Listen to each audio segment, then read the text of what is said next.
Essentially, what you see is the Dolomites landscape, and grape is one of the 3-4 major cultivation over there. Grape, apple, and soft fruits actually are our major interest. The next slide, please. Actually, the main concept, the take-home message, I put already in the first slide, and I promise you don't have to see more than 3 or 4 of them. The concept is how we can help with knowing the DNA, knowing the genomes of the measured crops, which are nowadays more and more known all around the world. Sequenced almost all the crops, the measured crops which produce the food we are eating every day. How can we use these tools to improve the breeding, improving the quality of the fruits and of the other crops? And actually, the approach is relatively simple. By having the genomes, we have the basic information where the essential information that the plant used to build up its own and to produce its own, their own fruits or kernels or seeds, it can be used to build up the ideal varieties, the varieties for the futures. Therefore, the funny title that has been given to my talk.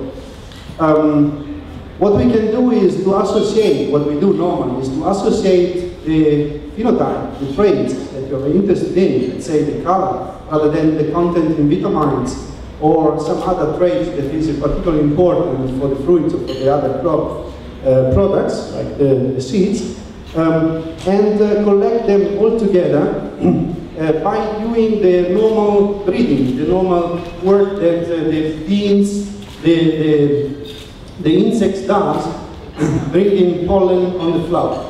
But in this case, we bring the pollen we want on the flower we want. It's not that different what the insect does, but is more focused on a specific product.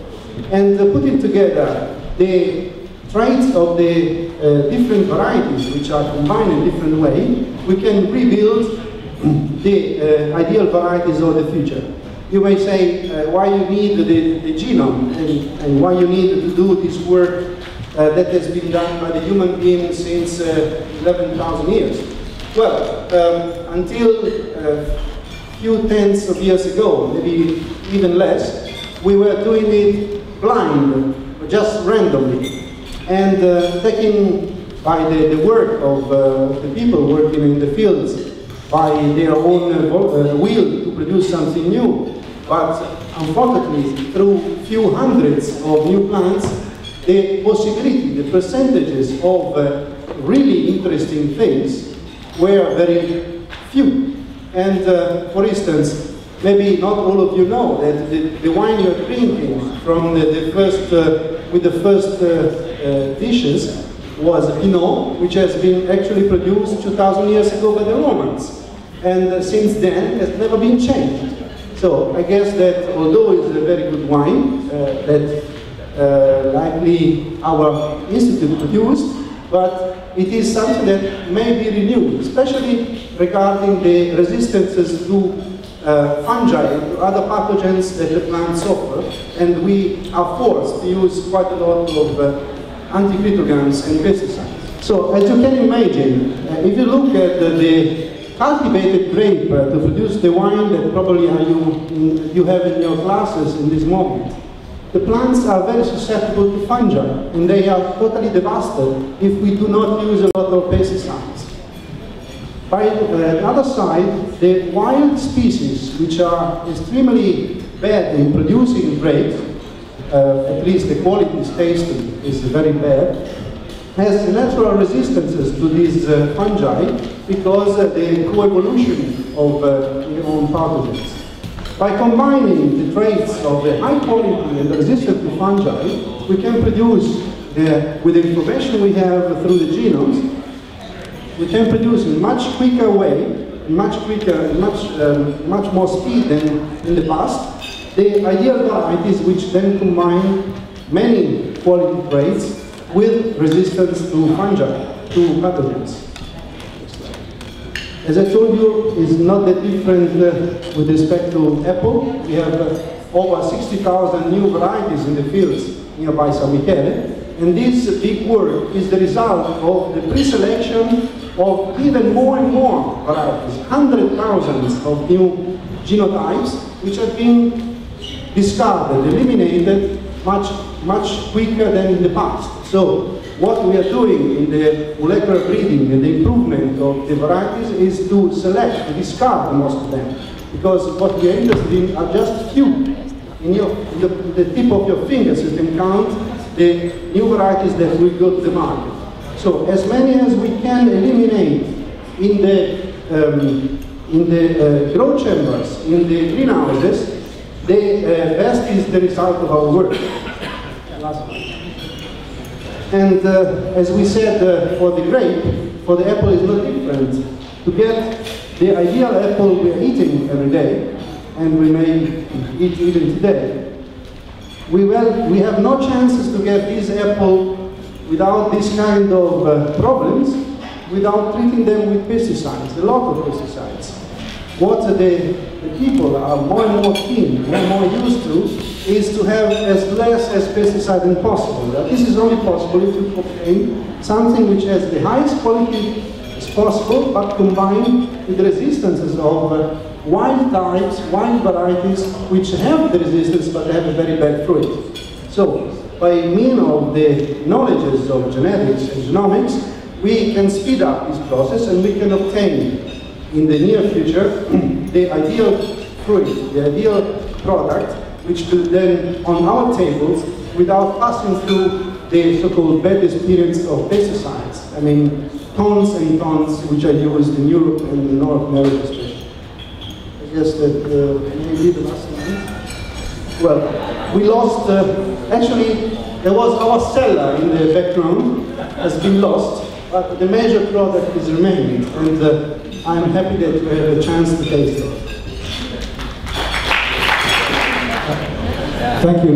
Is this basically a way of making genetically modified organisms without genetic modification? Are you doing this because of all the controversies? That these products will be easier to accept by the public? Well, what we are currently doing is the traditional breeding, but in the use of molecular markers to improve the probability to get new varieties with less consumption of pesticide or whatever. Clearly, once you find the gene which is responsible to resistance of one fungi, you may propose also something like that. But this is the choice of politicians and the public. It's not our own choice. So at the moment, because there's not acceptance of the GMOs, we are somehow addressed to this type of work. We know how to do transgenic plants, but we are not doing them forward. We use them to prove which are the function of the genes. So in the lab, in vitro, we test them, but at the moment we are not producing anything like that. But as far as I know, there are only in France and in Australia some fields where you have, in Germany, some fields where you have transgenic, for instance, grape, and also already road purification also of the product. But they are still field tests, they are not yet, even not possible to market. Something to what you had asked. You mentioned that if you use some of the genes from the wild varieties and you put it into the traditional varieties, have you found that it is resistant to any kind of pests and insects? I don't understand the last part of the question. You use pesticides for insects, right? So did you find that you didn't need to use the pesticides, or they are completely pest resistant in such apples? We treat equally pesticides for fungi and again pests, again insects, because there are quite a lot in different years. It's very different from year to year, but there are bad years as well. So what we are looking also are resistances to insects, but it's much more difficult to find it, because actually resistance to insects is not in the plant, rather than the possibility of the plant of the environment to be better protected in a certain way. So you may find competitors. It's much more easy, for instance, the competition between insects or between insects and their competitors intentionally spread in the fields, which is not really, for instance, it's not really the way on the biological farming, because then you have either sex confusion, so you avoid the mating between the insects, or you can spread some competitors for those insects, like fungi, which are pathogen of the insects. So against the insects is a much easier story. Against the fungi is much more complicated because they are the real competitor for the plant. So they eat the plant or the plant product.